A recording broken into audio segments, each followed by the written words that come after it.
Welcome back, and as always, thank you so much for taking the time to join me today. I have, of course, a computer to show you. It is one of the most iconic computers that Apple ever made. Also, one of the least successful.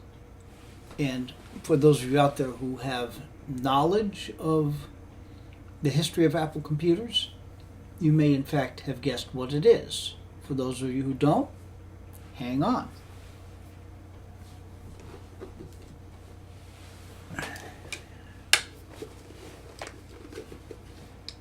This is the PowerMac G4 Cube.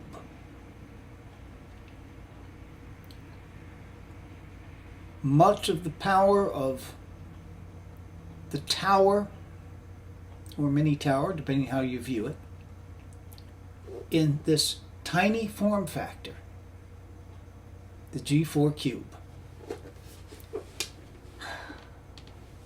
How did they get, and this back in 2000, designed in 1999 primarily, how did they get everything into this smaller form factor?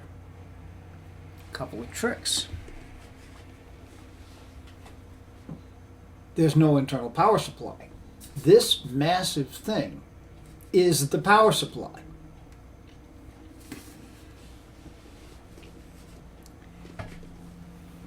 And when looking at the top here, this grill here, you might be tempted to think, or this grate here, well, that's a speaker.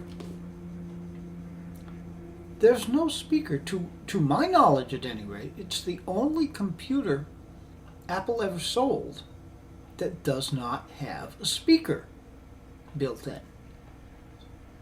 Poor though it might be. It did, however, ship. If I can pick these up without dropping the cube. Oops.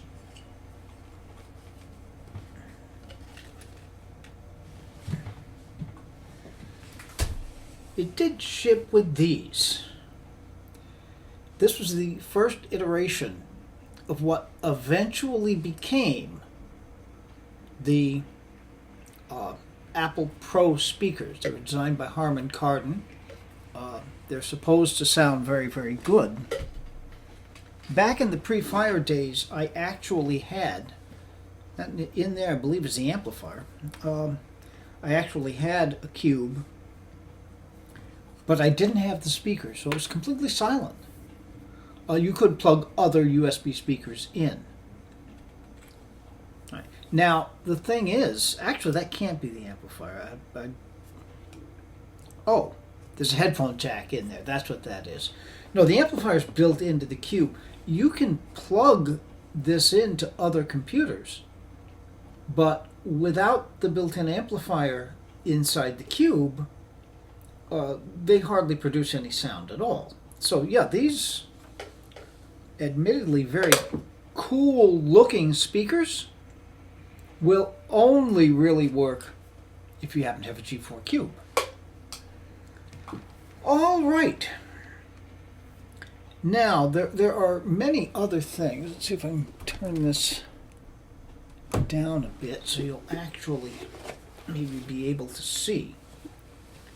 Yeah, these grates on the top are all for airflow, because with Steve Jobs being, largely in charge of design, or in charge of the company, no fans.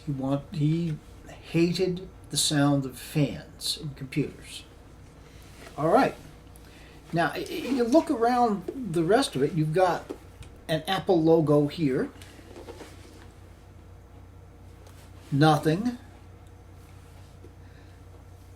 Very lightly, it's in white, is the required information that I believe the FCC says must be on the outside of computers. And nothing. Again, Steve Jobs' design. All of the I/O is on the bottom. This acrylic case has got a cutout here so you can run your cords in for purely for beauty of design. Very non-functional, because in order to plug anything in, you pretty much have to turn the computer over or turn it on its side. That caused a problem. I want to be careful about this because these acrylic enclosures very often broke from the strain that was placed on them being constantly turned over, placed on their sides.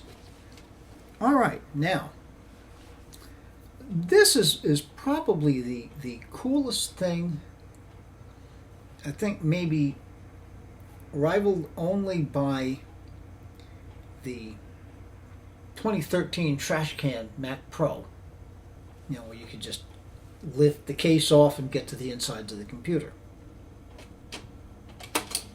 There's a handle here. It's not a carry handle.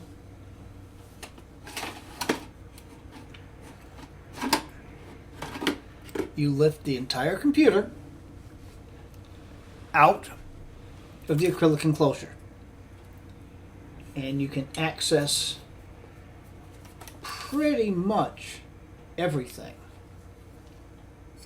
The RAM slots are here. There are 3 of them. Only one is currently populated. That's the graphics card there. You can conceivably upgrade the graphics card, but it's got a specialized AGP slot. It's not as large as a normal, so you can't. I couldn't take a graphics card intended for a Power Mac Tower and put it into the cube. All right. And what else have we got here? Stuck in here, I believe, is the hard drive. That's the battery. And I believe that may be a new battery. I've got the IDE cables, which connect to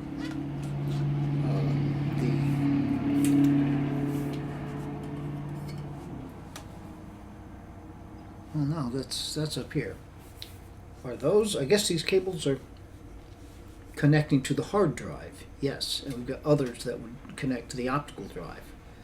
And there is here an airport card built into it with the airport antenna. It's kind of cool. This door, if you notice here, it's hinged. So you can just turn it out and you get access to the hard drive, which is behind there. And you can change out the hard drives. All right, let's slide that back in. We don't want to disconnect our cable there. All right. Now, to really get at a number of other things, for instance, if I decide that I want to get at the hard drive here in order to remove it,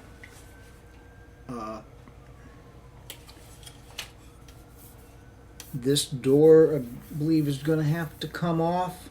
I'll be finding that out. These things have to come off. There are heat sinks that you've got to get out. And that then would give you access to actually being able to remove the hard drive.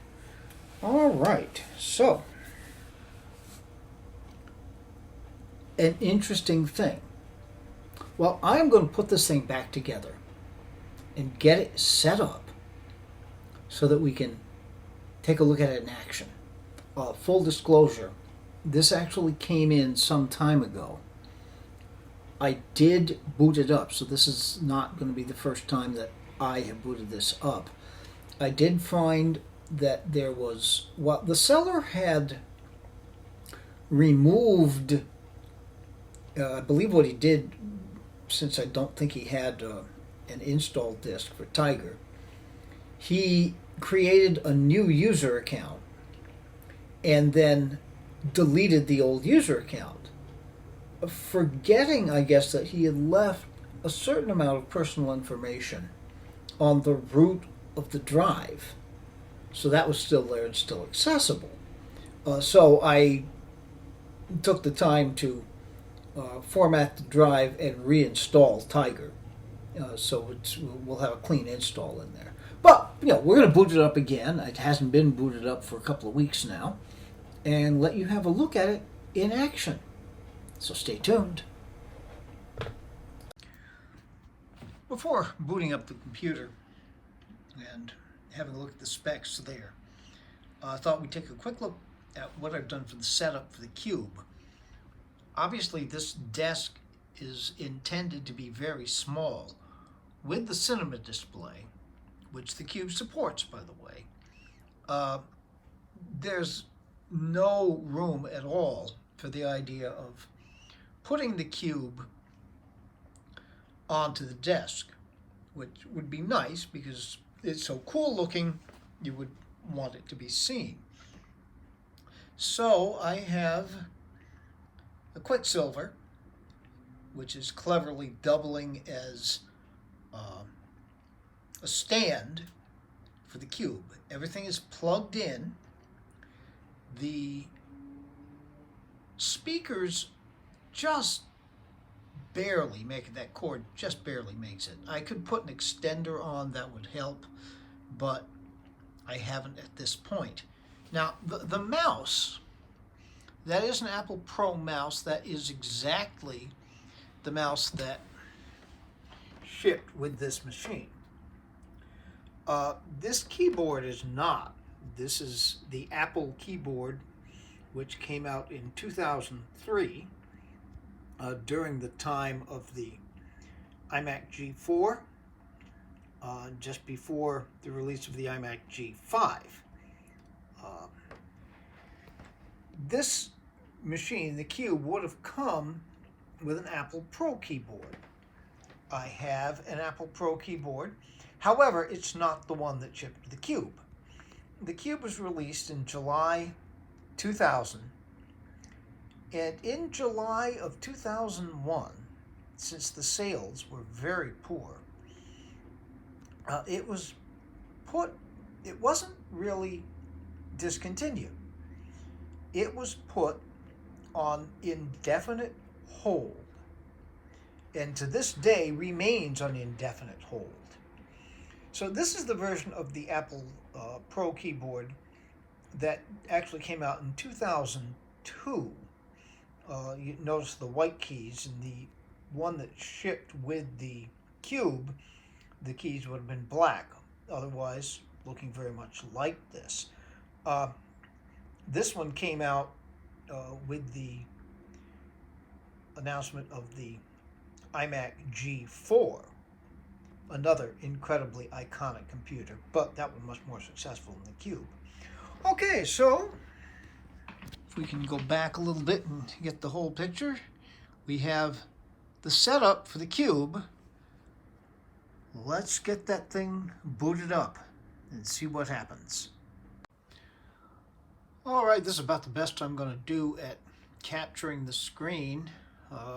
And I've got the old hassle of the tripod being between me and the keyboard and mouse. I can reach the mouse pretty well. One issue, though, the placement of the start button is on the top of the Cube, which I really can't see. Now I can reach around there and find it, but I'm going to use the easier to reach power button that's built into the cinema display right down here. And in fact, maybe I should angle down a bit. Has that got it so that you can see it? Yes, I think so. All right then.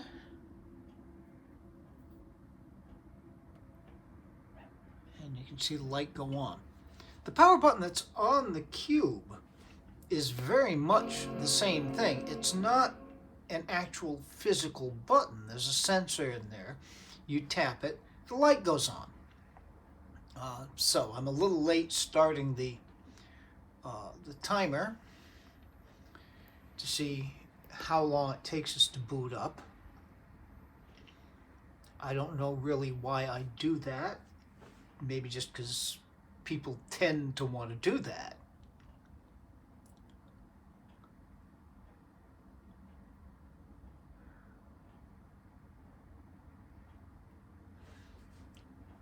All right. Okay, here's something. This is actually pretty expeditious.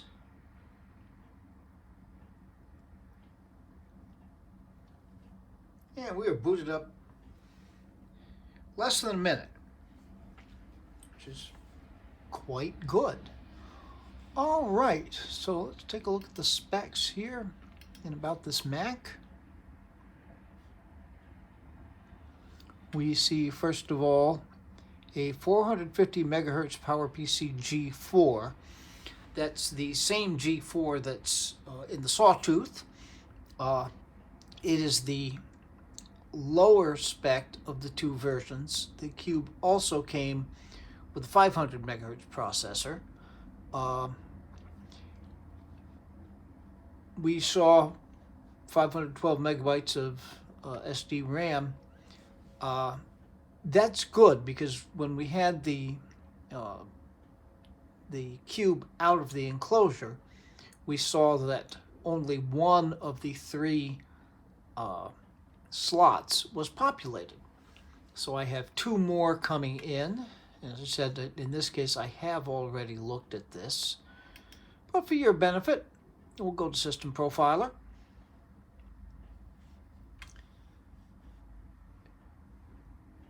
Machine model, PowerMac 5,1. So of course they called it a PowerMac. It's very much a mid-range computer. There is no Bluetooth, so we have an airport card, but no Bluetooth. I'm not even going to sign in to wireless. I plugged in the Ethernet, so that's going to work better. All right, ATA. All right, Western Digital drive looks to be 30 gigs or so. I believe they came stock with a 20 gig hard drive, so there is something. I'm going to attempt at some point this week to put in an SSD. The machine's got the same IDE limitation that so many of at least the earlier G4s had. It can only have a maximum of 128. However, that's like 4 times what's in there right now, so that will be an improvement. And a DVD-ROM, so I don't think that's going to be a burner. So it should read DVDs, it should read CDs. I know it works because I did install Tiger for the reasons I explained earlier. I did find, while it worked fine, in ejecting the disk, it wouldn't quite come up all the way. It's a slot loader, of course. It wouldn't quite come up all the way. I had to grab the very edge of it with my needle nose pliers in order to pull it out. Fortunately, the disk was undamaged in that. All right. Audio built in. No built-in audio. I don't think there was another Mac computer that did not have any kind of speaker built in. All right, the FireWire. Not giving us any information. Yeah, I just while I was down there, I plugged in a FireWire cord just in case, so that we will be able to plug something in if we need to. Graphics, something to look at. ATI on that, smaller AGP slot. Uh, 32 megabytes of VRAM. Not a particularly powerful card. It can be upgraded, although finding them is a little tricky. I'm not going to bother. We can check the memory just to see exactly as we saw. There's one 512 megabyte DIMM in there, and then two are empty. The most that this can hold, similar to the Quicksilver, is 1.5 gigabytes. So we will max it out, and that's a very easy thing to do. PC cards, no PCI cards. There are no PCI slots. That was one of the things that led to this machine being very unpopular. There was no expandability, or very little. I mean, you could upgrade the RAM, of course. You could swap out the hard drive for something bigger, but you couldn't add in cards. Yeah, so there's no adding of FireWire ports. There's no way to add USB 2 support. And we do, in fact, here have USB 1.1. So very, very slow. Thank God the FireWire is there, and I'm prepared to take care of it. We're going to take a look at the airport card. Not really much information there. I don't think I'm going to really make much use of it.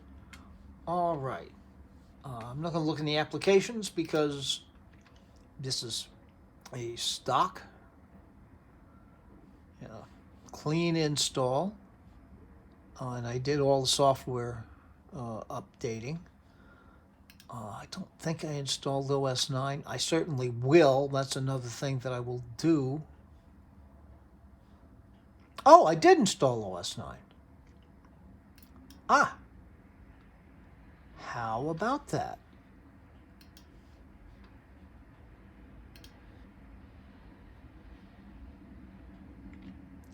Okay, and this machine is capable of booting into 9.2.2. I had forgotten that I'd actually put OS 9 on there. I haven't configured it at all. I don't think I've even booted the machine into OS 9. Maybe we'll do that before we're done here. The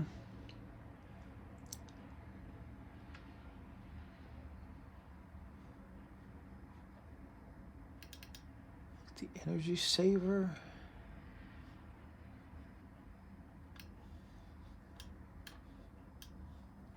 This machine is a real pain when it goes to sleep.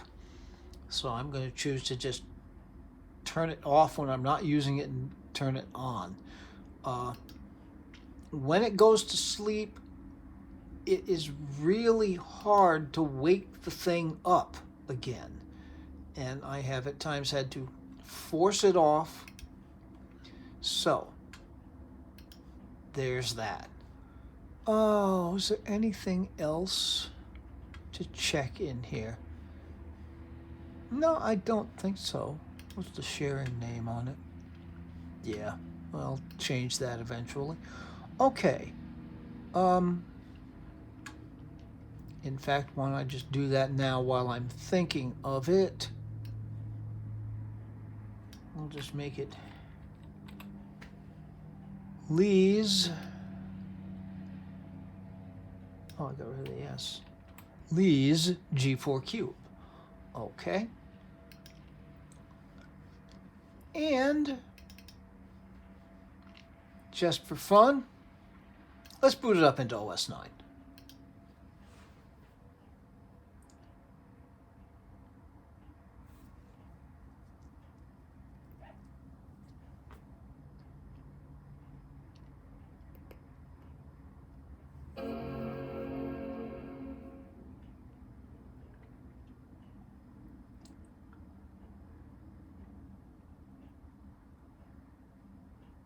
Okay.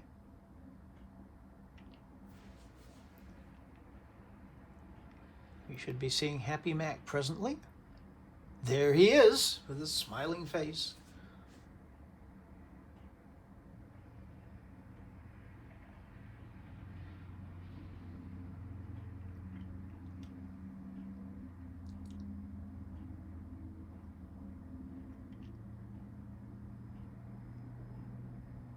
taking its time starting up.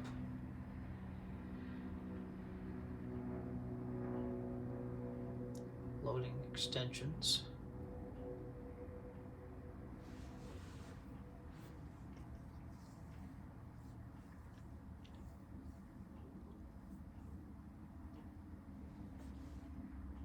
Yep, and here we are. We've got a totally vanilla. See, I must have set this up at least some.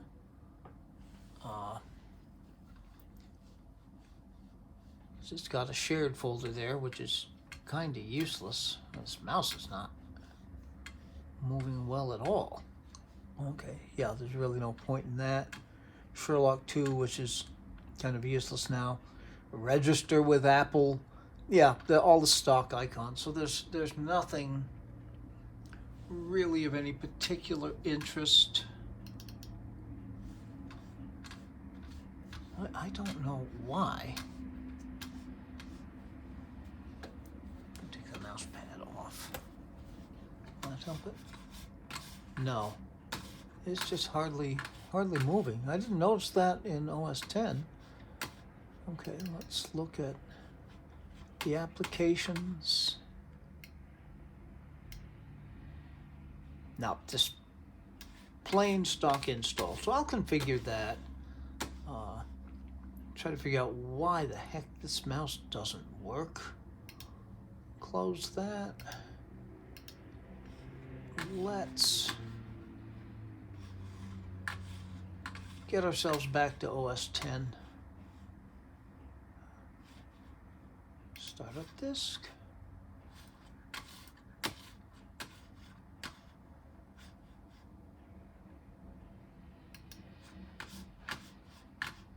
And restart.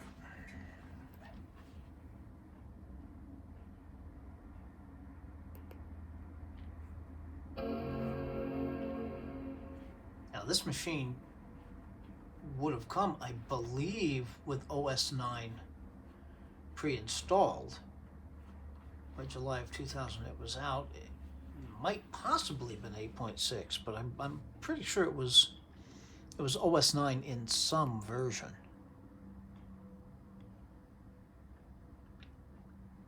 The maximum that it can run is Tiger. I am suspecting I'm going to leave it with Tiger. It's with a 450 megahertz processor. There's not much gained by running Leopard. So yeah, I'm gonna do those upgrades that I've mentioned. I will configure Tiger and OS 9.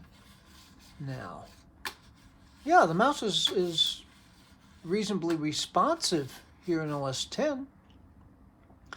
I don't know what's happening in OS 9. I shall explore that on my own.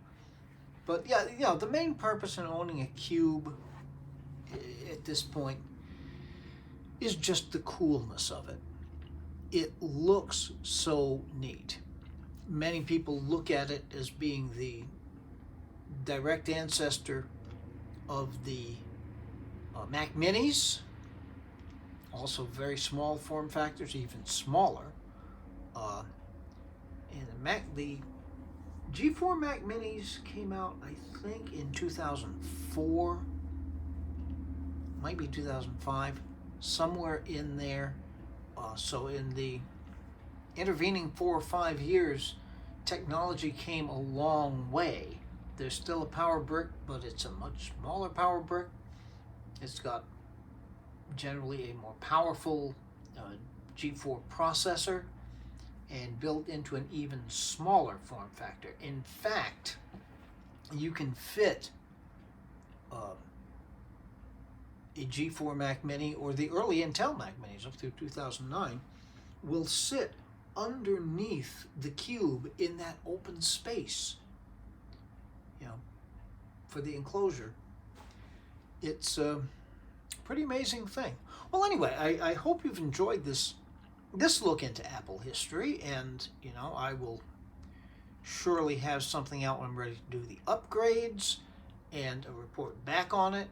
It won't be a, can I use this as my principal computer, because with a 450 megahertz G4, there's just no way.